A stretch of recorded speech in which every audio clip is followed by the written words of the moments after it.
Jeg tror, at teaterkoncerten den vil efterlade publikum med blandede følelser, og de kan forvente, at de vil blive sendt hjem med intet andet end en anderledes, heartbreaking og psykotisk sanseoplevelse. White Noise det har temaet hospital, og vi fokuserer meget på de følelser, der er i sammenhæng med det her. Vi kan altså forsikre, at forestillingen den bliver ironisk og intim og intet andet end hudløs ærlig.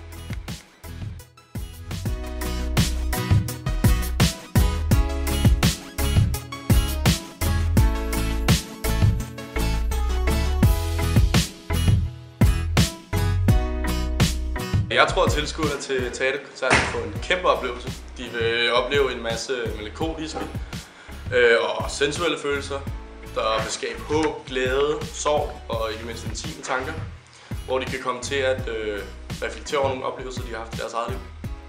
Det tror jeg sikkert. Her har vi et kæmpe elevfællesskab, som er ganske unikt og som udmønter sig i en fuldstændig overvældende talentmasse. Både blandt danserne, koreograferne og musikerne. Det er ikke nær så sjovt at se X-Factor, når man har været til teaterkoncert ved Solrød Gymnasium.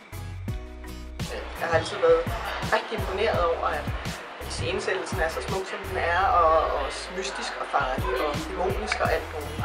Så jeg glæder mig til at få sådan en lille smule vrede i Solrød, lidt syg hospitalsverden og nogle elever, der går amok og synger fantastisk.